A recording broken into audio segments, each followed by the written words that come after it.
ladies and gentlemen, boys and girls, children of all ages. It's time once again. It's time for that podcast heard, well, around a few places, by tens of listeners. It's time for the Department of Understanding Humans, the podcast. That's right, the podcast, featuring your ringmasters for the day, that stupendous, giggle-snorting gal, Friday herself, Rachel Wynn, and now her co-host actually has a name, that cranky clown you love to adore, Chris Meyer. And on with the show! D.U.H, Department of Understanding Humans, yeah!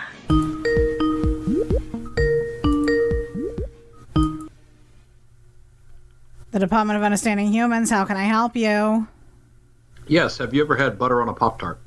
Oh my god, yes, it's so good. It's so freaking good.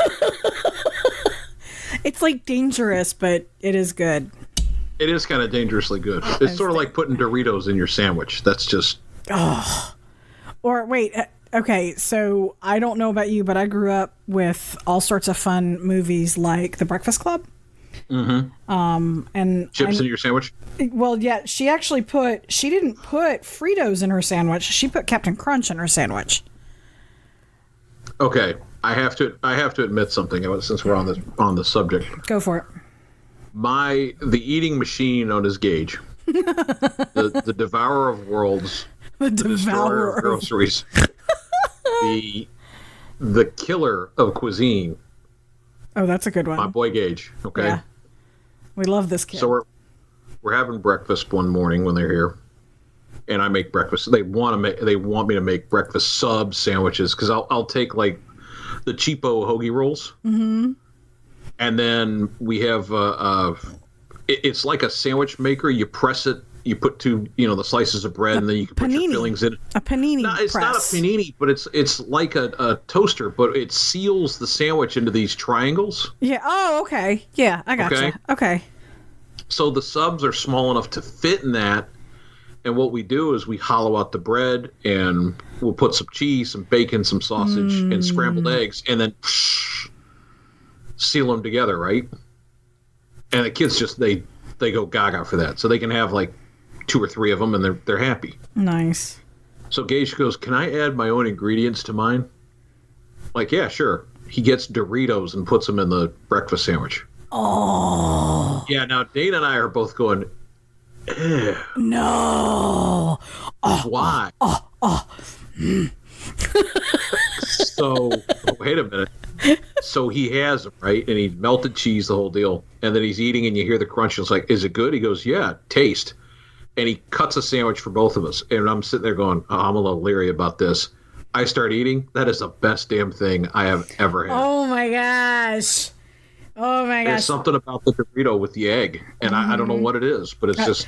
Now perfect. I know what I'm having for lunch. We've got fresh sourdough bread in there. Oh, my God. And we just got a bag of Doritos for sandwiches.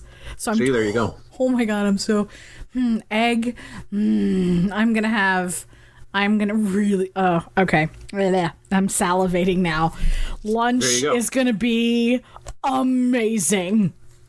Yeah, baby. Need to take a drink on that one. There you go. So, how are you? How are you feeling? How's your evil twin? Cessus down there. My alien invasion. How's your growth? Junior. It's okay. So I saw the surgeon yesterday, right? And which was awkward. It is so awkward because, like, I know, like, he's sitting there, he's like, let me get the nurse in here and, give you some privacy so you can have, we can be discreet and give you some sort of, I don't know what the word was, basically cover me up real well. Mm-hmm. So you can feel comfortable. And I'm thinking to myself, dude, you seen everything. I was unconscious. You were there when they did everything. You did the surgery. You've seen parts of me my husband hasn't seen. Okay. But still, he was very, it was very very polite and very awesome. So apparently, okay, so there's the incision, and then there's like a pocket, so that people kind of understand what's going on. So the incision has shrunk, but everything has shrunk by 50% in a month, which is good. The original incision was 12 centimeters long. Now it's 6 centimeters long. And the original pocket was 4 centimeters wide by 4 centimeters deep. Now it's 2 by 2. So we're at a 50% mark in a month. So in the next month, it could be down completely. So we're good. We're doing really good. Okay, good. And then I got to ask the all important question of, when can I shower? He's like, what do you mean? Because you're sponge bathing it right now. Yeah, I'm ragging it in the sink like a horse bath, and I'm like, when can I shower? That's a little too much. That's well, okay. well, no, but I mean, know. I asked the question. I went there. Anyway, so he was like, what have you been doing this whole time? I was like, rag, sink, freezing. He's like, oh no, you can totally take a shower. Let soap and water run all the way over that thing. It's fine. Just, and I'm like, so I just make sure it's dry and redress it afterwards? He's like, yeah, you're fine. I just took the longest damn shower. What bet? Oh my God, I sat in there. I let that hot water, head to toe.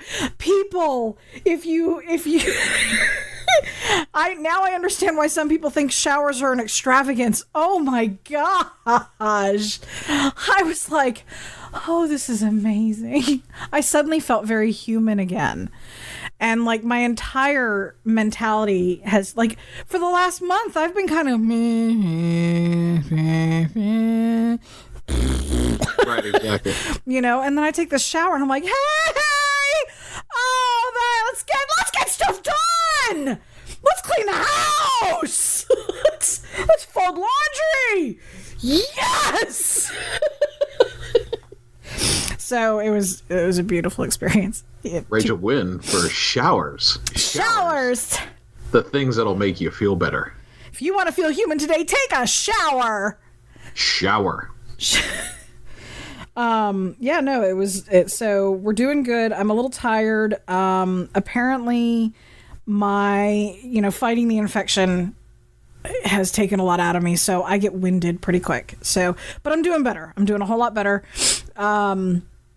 It's comedy 9 times out of 10 for me dealing with it. So, a lot of it I really can't repeat because it's very graphic and personal. Yeah, it gets to be a little much. A little TMI there. And there's, and our listeners are concerned. They're concerned for you, but at the same time, they're kind of going, yeah, don't need to know that. Don't need to know that. It's good. It's good. How are you? You had strep. How are you doing? Well, yeah, I had what we'll call strep light. I had strep a lot when I was a kid. How do you symptoms of the strep? Right. But no cough, no fever, no cold. But boy, I couldn't swallow. I could swallow, but it was like swallowing needles. And then I couldn't talk for, a day or two. Right. What they had said, and I went to, I got up the next morning. Cole's been sick, and she's had some sort of just nasty virus that has gone around her place. And she brought it, she had it at home, and I didn't get it for 5-6 days. I was like, okay, I'm in the clear. Apparently I didn't get it. It must be something I've already had. So we went to bed, and I got up the next morning, and I went to get a drink of water, and I was like, oh. And then everything was just swollen and on fire. I felt my throat, and I went, oh, this is not good. So I coughed, and I started coughing, garbage up, and then I was like, this is worse than what I'm thinking. I'm thinking my throat's swollen. How bad is it? And I tried talking, and I went, oh, let me look. And I took the flashlight, and then I saw all these spots. That's not strep light, dude. That's strep. And I was like, oh my God, and then she looked at me, she goes, all right. I'm like, no, I have strep throat. No, you don't. Let me look. Oh, yeah, you do. So I went to the doc in the box to go get it knocked out, and they were very nice at Grandview Medical here, and the young guy that was the nurse or attending, and he's like, so what's wrong with you today? I said, well, I got strep. He goes, okay, well, we'll do a couple of tests. Can you open up and say, He goes, oh, yeah, you do have strep. Okay. He had that reaction of, oh, my God, okay, ooh, that really is strep. Okay. Oh, my gosh. And I started going, oh, man, what do I have? I'm starting to think I've never had my tonsils out, so I'm sitting back going, I'm going to the hospital. It's apparently that bad where I'm going to have something removed. All right. I'm prepared. Go ahead. So he did the swab and he did did all that stuff.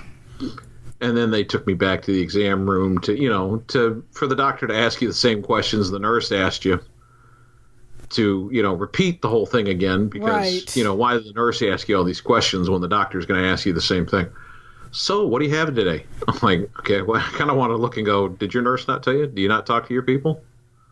Anyway, so I said, yeah, I got strep. She goes, yeah. She goes, all right, we did the culture. You don't exactly have strep. And I went, okay, what do I have? She goes, yeah, we don't really know. But it's a virus that's causing the puff things. It's a virus that is mimicking everything of strep, but you don't have fever. You don't have. We're going to take some blood. Oh, geez. And I went.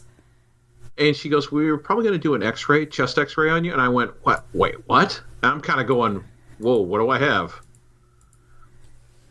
And then finally, after they did the blood work, they were taking me back for the chest x-ray. And the doc came back. She's like, no, we don't need to do this. She goes, I figured out what it is. It's a fungus, or it's like it almost mimicked a yeast infection. Oh, like thrush. Like thrush. And she said, it has everything strep-like. She goes, we're going to give you some amoxicillin, but gargle with hot salt, warm salt water. She said, you're going to be sore and, kind of achy. She said, but we're going to give you a steroid shot. And I went, okay. But, I said, man, I used to have some steroids when I, not doing anything bad, mind you, but, I had some back problems and they would give me a steroid shot to fix it up. And they said, no, it's going to hurt. Like, no, that's fine. Okay, we're going to do it in your hip. I'm like, all right, yeah, I'm ready. And I pulled the pants down. And I don't know who this nurse was, but every nurse that I've had that has done the shot, no pain. This one, yeah, hurt like a motherfucker. Of course, she couldn't find veins in my arms. I mean, my arms, I don't bruise easily, but I came home, I had bruises all over my arms from her picking me and sticking me. And then, I'm sitting there, and all of a sudden I'm like, yeah, no, I'm fine. Yeah, I'm ready to go home. Yeah, so bam, bam, bam. But all day long it was.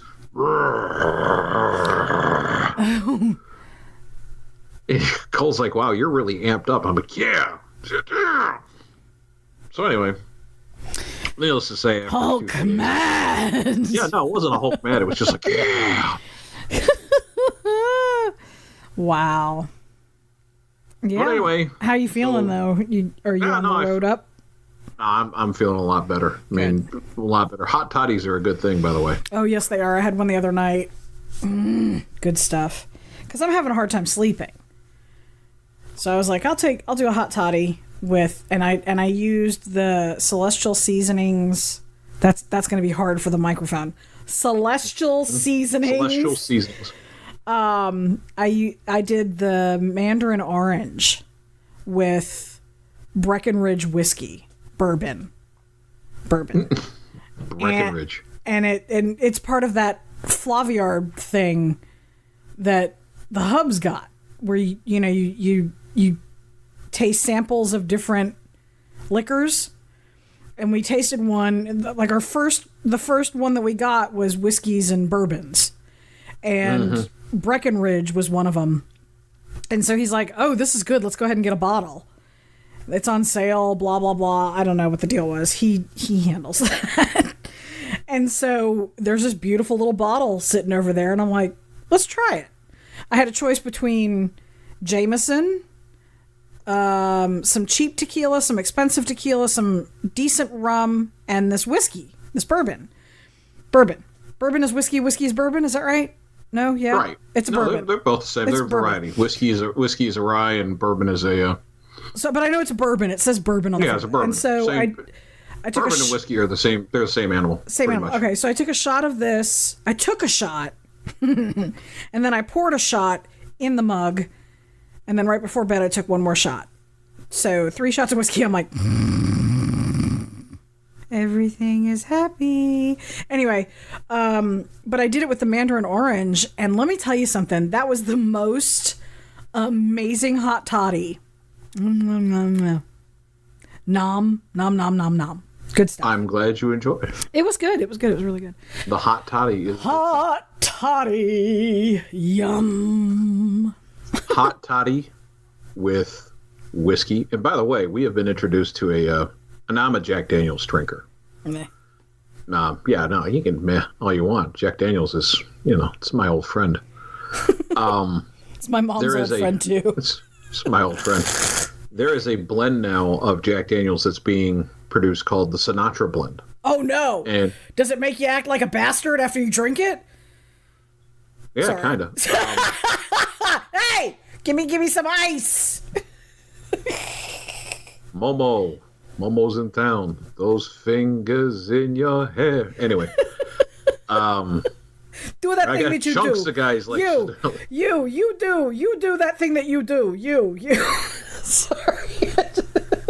So I was playing at the Sands the other night. That's what starts sounding like that. But anyway, so they got a Sinatra blend. What makes it a Sinatra blend? Well, the story goes, and it's actually kind of an interesting, old Hollywood story. Sinatra was a big gin drinker, vodka, martini drinker, all that kind of stuff. And I never realized this, but I'm reading the backstory to it from Jack Daniels. He and Jackie Gleason were big friends. Jackie, in the old days, a performer like Sinatra would sing, and a comedian like Gleason would be on stage first, and they would be in, local city clubs. Well, like that's Chicago. Isn't that how Dean Martin and... Yeah, that's how Dean Martin and Jerry Lewis used it. I mean, they were an act together. Okay. But my grandfather, I always remember these stories. He goes, "Oh yeah, we used to be able to see Sinatra on the weekends over at the Villarreal or the Copa, the Palm Court." Oh, nice. And they were little local clubs in Chicago, little dinner, supper and show clubs. And he said, "Yeah, it was, you'd have a comedian like Lenny Bruce or Don Rickles appear before the entertainment, and then Sinatra would sing for the crowd." Well, Gleason and Sinatra were generally booked together on a lot of stuff. Yeah. And so they're at the bar after a show, and they're having their aperitif, their late night, and I guess they ran out of gin or ran out of something, and Sinatra's sitting there going, geez, what am I going to have? And Gleason looks at him and he goes, "Why do you drink that highfalutin stuff, Frank? Have you ever had a Jack Daniels? Just have a Jack Daniels in ice." So he looks to the bartender and he goes, "Go ahead, give him my regular." And from then on, Frank Sinatra said, "I'm not drinking anything else but Jack Daniels after a show." Ha! And so Jack Daniels, he loved it so much, he started getting like a barrel of Daniels for his home. So now they have created this own blend for him. Now, I know some people go, I'm not a whiskey drinker. It might be a little too much. This is the smoothest, most deceptive whiskey I've ever had. What do you mean by deceptive? Well, I'll generally mix it with soda or, something or, kind of have it straight.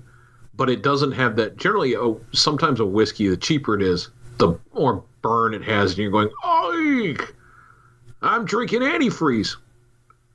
This is so smooth. You go, no burn, but very soothing. A warm, soothing feeling as you drink it. Not a burn, but a good, warm, soothing feeling. That's how blended and aged it is. Nice. So the problem I have is I'm probably going to like that, and I'm going to have to not get it. Right. Well, the price tag on the bottle will help you not get it. Okay, that works. It is a nice $150 price tag. Holy balls! Yeah, but it's worth it. So, when we were having what we lovingly, and we do lovingly call it the summer of death, death summer in Tennessee when my mom was dying, my brother and I, we were visiting her, in hospice or in the hospital as we were dealing with her dying of cancer. And afterwards, we would go get, like, or we would leave for a little while and go get food, go eat and come back or whatever. And one night, he and I went to a bar and sat down and kind of toasted our family, sort of. And so we got in honor of our grandfather, we got Dickel on ice. And, George Dickel. We didn't do a flight of whiskey where they have those little shot glasses on the board, but we did. We each got a couple different types of things, and so he got Dickel and I got Jack Daniels. And one of the things that we both realized early on in our adulthood is that while we can drink and we can enjoy the craft that is, you know, spirits and what goes into them and the aging and the blending, and we have to be very careful because we are genetically wired to really like it. Right. And so I, for a very long time, even bartending, when I was bartending, I had a very hard time with the sensory recall of the Jack Daniel's smell. Because I would associate it with my parents being drunk and fighting or whatever. And so this was a big moment for us because we sat at the table, you know, smelling alcohol that normally would make us kind of go, ugh. But we're like, all right, so let's see what this is all about. And so I actually got Jack on the Rocks. And like it took me a second to kind of inhale it and not react, you know, in a guttural way. And then I was like, hey, this actually smells good. He's like, wait till you taste it. I'm like, I mean, I've had Jack and Coke. I've had Jack and you know, Jack and Ginger even. You know, right. I've had it. But I've always associated it with bad stuff. And so he was like, try it. Just try it with a different state of mind and see what happens. And I'm like, okay. And so I take a sip of that and I sit back in my chair and I go, oh, I'm in trouble. He goes, yeah, right? See? Because I'm like, this is good. Yeah, you kind of sit back and go, Yeah. Now tasty. I understand. I get it. Anyway, moving on. So let's see. We have two very prominent deaths to share. Paul Koslow has died. He is an actor, veteran actor at 74. He died. He was in the Omega Man Vanishing Point. He died of pancreatic cancer. Oh, God. That was that was the 14th. And Carol Channing. God, 97. Oh my God, this woman. Hello, Dolly. Well, hello, Dolly. And Carol Channing was prominent in the 70s and the 80s. Yes, she was. Really, she was on a lot of game shows. I mean, she got notoriety with of course, you know, Hello, Dolly and everything else, Broadway. But boy, a lot of 70s and 80s sitcom shows, game shows, you know, kind of one of those guests you have. And she was also on a lot of the Dean Martin celebrity roast too. She was. And one of the reasons why everybody loved her was because she was so vintagely elaborate. Like, she wore beautiful clothes and her hair was always nice, but she was a comedian. She was an amazing actress. She was an amazing Broadway star, but she was a comedian and she had the best zingers. Yes. Anyway, Carol Channing. Blah, blah, blah, blah. I can talk. And then in other news, we're still dealing with this partial government shutdown. Yep. Over the wall. Now, I've got some kind of meme-tastic moments. I haven't vetted these fully. I've only done a little bit of homework on them, but they caught my attention, so I'm going to share them. And I have a Facebook news source. He's a friend of mine that we go way back, and he's a veteran, and so he gets a lot of really cool information. And 9 times out of 10, he doesn't post stupid stuff. He's very poignant. Right.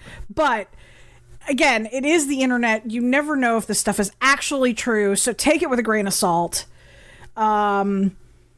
one of the memes that he has up is a picture of Syria, Israel, and Saudi Arabia with the borders highlighted. And it says, this is a wall between Jordan and Syria. Why? To keep ISIS out. Want to guess who paid for it? The U.S. Yep, the U.S. built a wall in Jordan, 274 miles worth.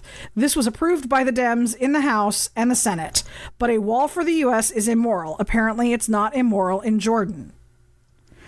Now, when I vetted it, it was paid for by the EU.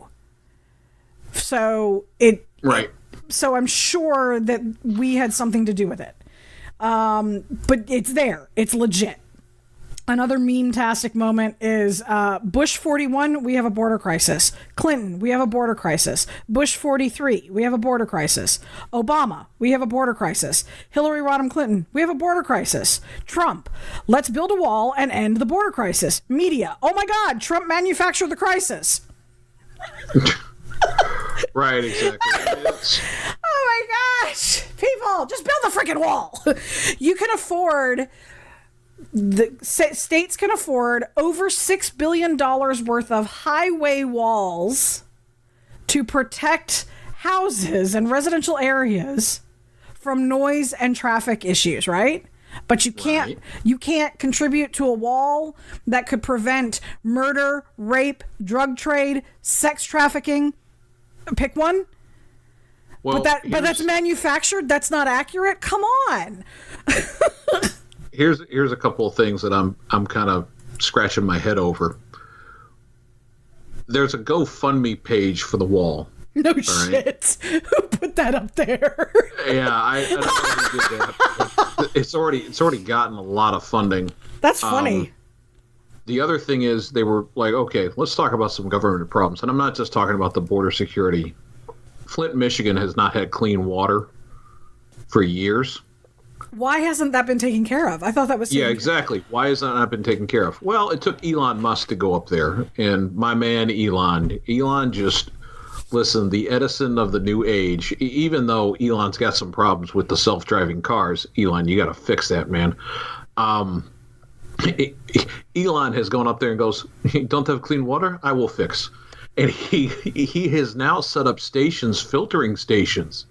So Flint is going to start having clean, drinkable, usable water. And you know what that did? And this is so cool. You know what that took?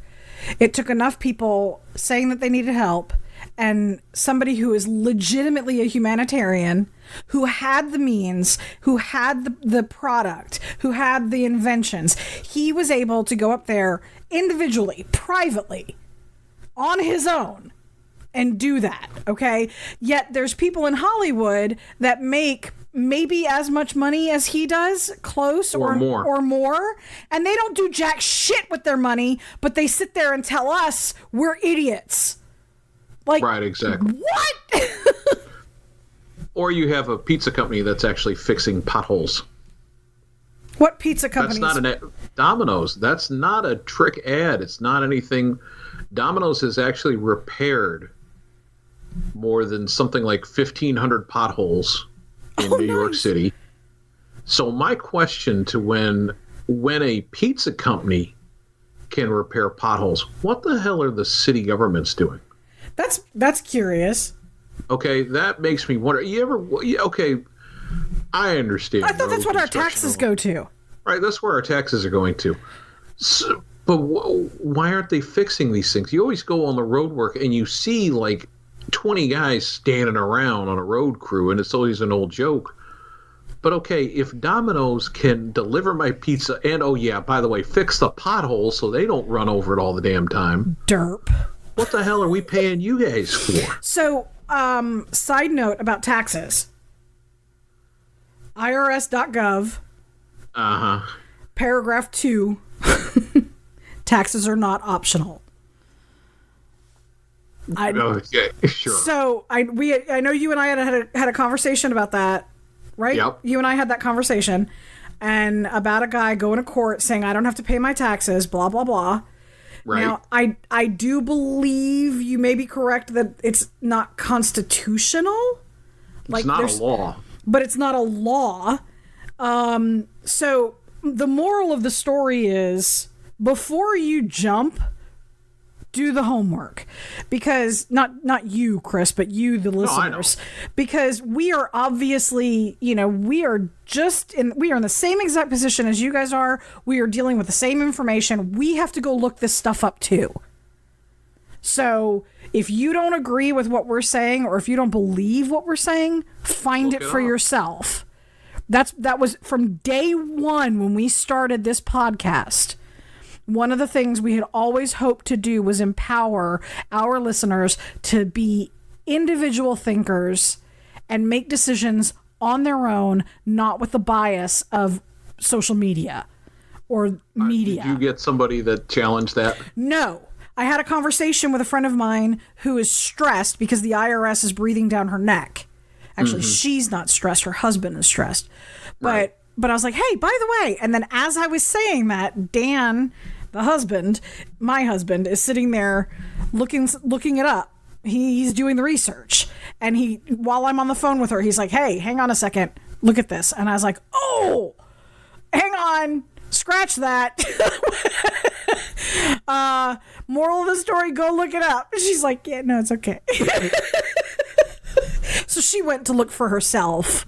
What, and the whole point for me sharing it with her was to lower her husband's stress levels, because he's like, oh my God, they're going to take my house. They're going to do this. Because they have their own business. Right. And so they have to pay their own taxes a certain way, not the way corporates pay taxes. So right, exactly. It's put them in a little bit of a financial issue. And the IRS is sending letters saying, pay these taxes by this date or we're taking your house. And he's like, wait, what? And I'm like, do a little homework so that he can lose some of that stress level. So yeah, exactly. Crazy stuff. Also, talking about government and all the weird things that they do, I found this article, and this is one of those moments where I'm going, what? No. This can't be real. Really? Kind of like people not knowing how to vote, or like, okay, I had a conversation during the election about how certain minorities don't know about necessary doctor's visits for when you're pregnant. Right. And I'm like, why? How do you not know to go to the OBGYN when you're pregnant to make sure everything's okay? Some of these people have never been told to do that. Why? What's sad is we have to tell people. Right, that we have to tell people. I thought it was just like, I just knew, I'm 16, I got my period, it's time to start going to the gynecologist. How did I know that? I grew up with parents. Exactly. I grew up with parents who had sex ed, and so I don't know, but it wasn't because I was white, middle class, and took a bath. It was because somebody told me, hey, you need to go to the doctor for that. And I'm like, oh, okay. You gotta go to the doc. Yeah, you gotta go to the doc. So here's where one of the things that really blew my mind was, and you and I have talked about this, and some of my friends and I have talked about this, the indoctrination of the generations of kids in schools from the left, for the liberalism and the mind washing, to make them the snowflakes that they are today. Right. Mm-hmm. And I thought it was all theory. I thought it was all, oh, you guys are making this stuff up. There's no way that's happening. That can't be true. That just can't be true. Really? Because I never heard this stuff growing up. It was social sciences. I knew about the Constitution. I knew about the Bill of Rights. I knew about, the Declaration of Independence. I knew about the battles of Gettysburg and things like that. We talked about that stuff in social studies and government and what the branches did and who voted for who and how you did this and, what local government does and what federal, we learned all that stuff. Science and education. It was educational. And then I experienced firsthand what a millennial snowflake really is. And I went, how did they get that way? We're really not sure. We know that at some point up until grade school, they thought this way.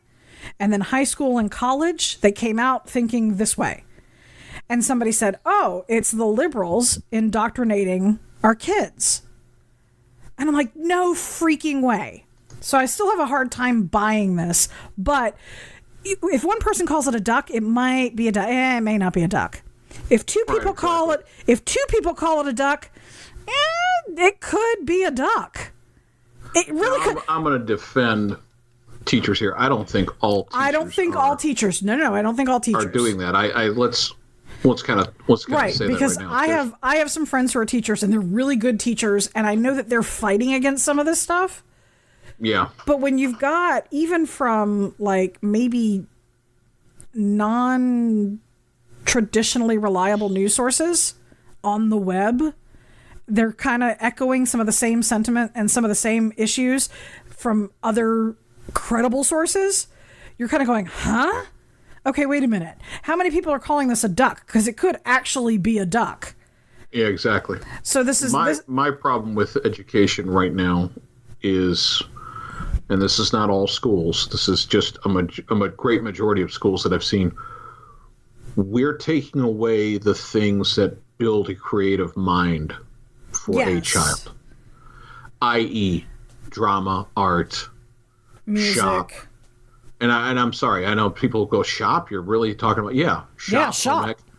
Listen, shop, home ec, woodworking, the things to create with your hands, your mind, those sort of things, to build an idea into their head.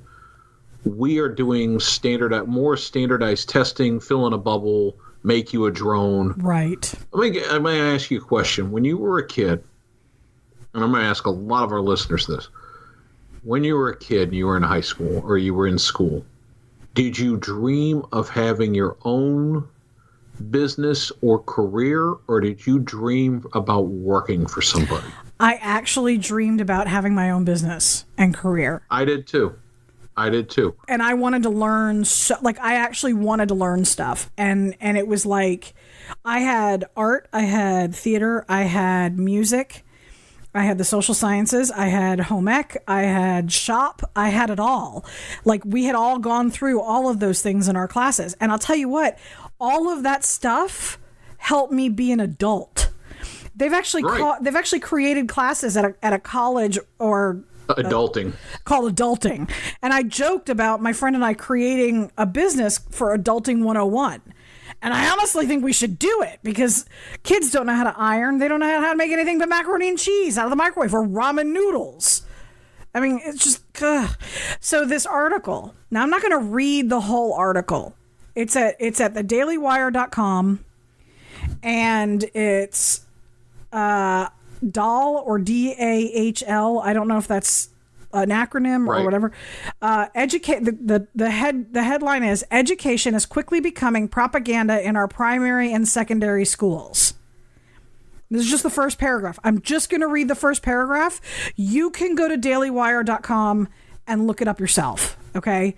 Academics have hijacked our universities into conformance with the Marxist view that all events involve class struggle. Every issue is seen through the lens of victims versus oppressors, and social injustice is to blame for all that is wrong. This is German. This Weltanschauung has become totalitarian groupthink on campuses, shutting down dialogue and diversity of opinion. That's just the first paragraph.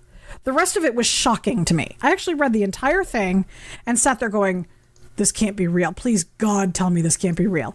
But I recognize some of these. They do throws to different articles from different schools, right? So read it. If you're listening to this and you want to find out more, read it. But it's about indoctrinating the primary schools, not just college. It's about going back to middle schools and high schools and indoctrinating these kids into thinking that, white men are evil and police are bad and blah, blah, blah. Which has led to my next thing. Gillette razors are talking about toxic masculinity. Again. Yeah, I saw the ad. I'm not gonna bring up the ad. I'm not gonna read the article. I'm just gonna tell you right now, DollarShaveClub.com has all my business now. There you go. But I'm gonna say this: the only thing about The only thing about masculinity that's toxic is that people are trying to kill it. Yes, boys will be boys is bad, the Me Too movement and da-da-da-da and all that stuff. I understand that there are some assholes out there that need to have their nuts in a ringer. Harvey Weinstein. Yeah. Deservedly so. But we're emasculating men to the point where eventually it's all going to be a gushy-mushy society and nobody's going to get anything done. Hell, people aren't even going to have sex anymore. Population growth is down because men are afraid to approach women and women don't know how to act around men. In our country. In our country. In our country, population growth is down. Which in other really countries, hurt anything. It's way up. There was a study shown that, and I'm stating facts. I'm not stating anything else. Don't misunderstand me when I say this. Mm-hmm. But in your South American and Middle Eastern countries, they are producing, and the population of reproduction is 3 to 1 from the United States, Europe, and that to those countries. And the horrible thing for that, for me, if I just do the math in my head, and I'm not a scholar, I'm not a professor, and I'm no authority figure, right? But if you just do the math on that, the population of the States is going down, and we've lost an entire generation to this snowflake stuff, right? So let's just say we don't recover. We don't have a post World War II. We wait. Let me finish. Okay. Let's just say we don't recover. We don't get that baby boom like we did with our parents. We don't get those men and women that know how to run things and lead this country in greatness. That we don't get people who take ownership of their shit and grow up and become human beings that contribute to society. Let's just say we don't fix this. Ladies and gentlemen, if we don't fix this, and the world around us is populating faster and with more solid character, the U.S. is just going to be completely snowed over. We're going to lose everything that built this country. And it may not happen in our lifetime, and it may not happen in like your kids' lifetime. But if you don't influence the boys with noises to be more like you, then their kids won't be more like you, and we'll have lost 2 generations. So I love the way that you handle the boys. But still, do you get what I'm saying? No, I understand what you're saying. Like, we are in danger of becoming those. We're all going to wear gray and eat, Soylent Green as people. I am under the firm belief that there is a there's toxicity all around. Yes. All right. Yeah, there's toxic masculinity. I've seen it, and I've seen the misogynistic dinosaur thinking of honey. Yeah, I've seen that. Okay, I've witnessed it. Yeah, I know it, but I've also, and I'm sorry, I'm not defending the whole culture of it. Right. But where you end it and keep your masculinity and keep your sensibility is starting at home in setting that example. Yes. For a younger generation. Yes. The problem we have, and I have always said this, and I'm not against women getting ahead. That's not my statement I'm making here. Right. Somewhere along the lines, because we were afraid the girls and the women were getting left behind. The You Go Girl movement, bring your daughter to work. Great. That's great. Fantastic. But we forgot about the boys. We forgot about the young men. Mm-hmm. And they never became men. They're still boys. Now, it's fine being a boy and it's fine being a kid, but sometime You have to grow up. Yes. Stop wearing your Under Armour workout gear as everyday clothing.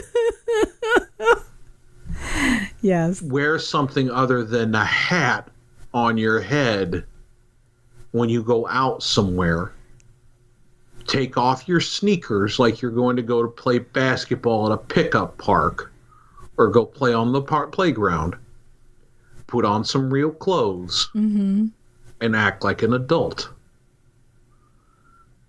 Too many men, young men, even middle-aged men, all look like they are just going out to play. Mm-hmm. Now, I'm guilty of it sometimes. There's a lot of times I throw on I throw on a pair of athletic shorts and shirt, and I go out and I do my deal. Okay? But the boys asked me one day, because I work a lot from home, and they say, you put on shoes. What you're at home. You're going to work from home. You put on shoes, and you actually get dressed. Why don't you just be comfortable? Because that's not the mindset that I want to be in. Exactly. I was just going to say that. I'm getting ready to work from home, and I'm doing that. To work. Yes. You shaved, but nobody's going to see. Yeah, I know. I shaved because your mother likes it. But, if it was up to me, I would, nobody's going to see me. I'm not going to shave. But you shave, you shower, you brush your teeth, you do all the stuff you're supposed to do because that's what you do. Yep. Teach, and I'm going to go to the fathers here. Set the example for your kids. And yeah, I'm railing on the Gillette ad, and I'm kind of kidding. The Gillette ad, it's great. I applaud you, but you know what? I buy razors from you. I don't need a morality lecture. Thank you very much. Okay, thank you. This is, Dollar Shave Club doesn't lecture me. They just want my money, and thank you very much. And they just give you good razors and go on with their day. And I appreciate it. I applaud it. But the whole, shame on you for masculinity. You're selling to men. Okay, thank you very much. Moving on. The whole ideal to fathers right now. If you have a son, teach them how to be. Okay, let your son see how you are with your wife. Yes. How you are with your mother and how you interact. Yes. And if you have to sit and question, am I doing it wrong? Guess what? You're doing it wrong. If you got to sit and question, if you got no question about how you're doing, then okay, you're doing fine. All right? But if you got to sit back and go, I got to think about that a second. Step one. Yeah. Right? Now, I'm no saint. I'm no great person. But I never treat Nicole with disrespect in front of the kids. I never belittle her or make her think that, make the kids think, women's not important.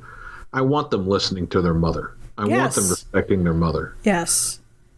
And that's there was something that I had heard growing up. It was the best thing that men can do for their daughters is respect and love their mothers.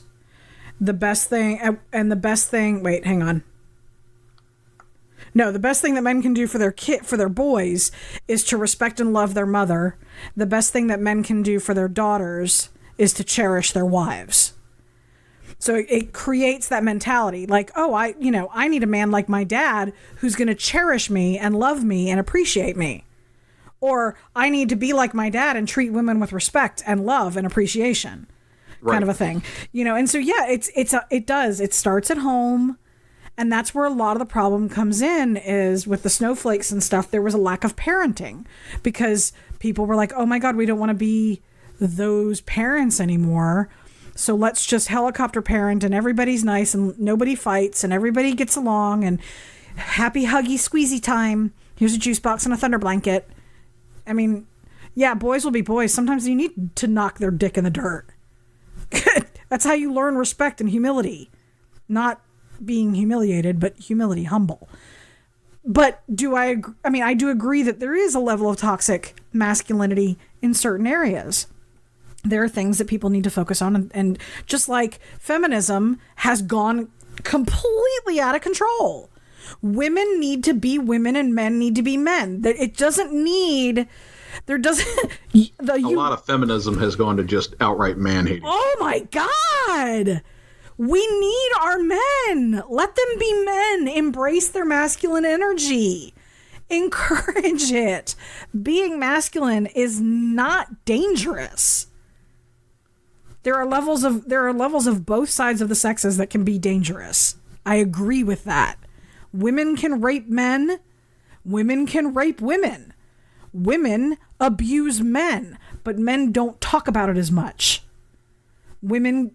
So you've got to understand that it's not just men being toxic. Women are toxic too. The problem is there's toxic everywhere. I digress because my tangent's going to go off into a whole other realm. Right. Oh, there goes Rachel tangent. Quite all right. Anyway. It gets to a point where we kind of, and I think what will have to happen, and I've always said this, I think after a while, society is going to have to go, okay, we've had enough. Everybody's had enough. We've been going. I'm to the point where I've had enough. I've had enough on both sides. Okay. Oh yeah. I mean, I'm tired. I'm tired of both sides. Just do your damn jobs and get back to work. Look, take a joke, have a laugh, be nice to them, be kind. Do you like being treated that way? Well, then treat people that way, okay? If somebody, okay, we'll cover the tangent here. Everybody has a right to do whatever they want to do here. And if you think you have a right to do everything, well, yeah, you do, but then again, you don't, all right? You can't go around killing people. You can't go around being nasty to people. You can't go around doing that kind of stuff. But you have the right to live the way you want to live.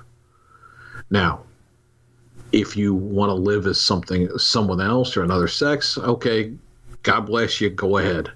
As long as you're not in my world, you're not bothering me, fine. When you want to wear a dress, fine. You want to wear makeup, fine. You want to have testosterone shots and call yourself a guy, fine. I don't care. I just don't want to be bothered with it in my world. I'm not going to bother you. You don't bother me. We'll let live and let live. That's how the planet should be. End of story. And on that note, that's a podcast. That's a podcast. Oh, yeah. Thanks for joining us here at the Department of Understanding Humans, also known as DUH. Just remember, this is our circus. These are our monkeys. Be sure to check us out on Facebook, Instagram, Twitter, and other social media outlets. You can find all of our podcasting streams and feeds at our website at www.duhwebsite.com. That's D.U.H website.com. Thanks again for joining us, and have a great day.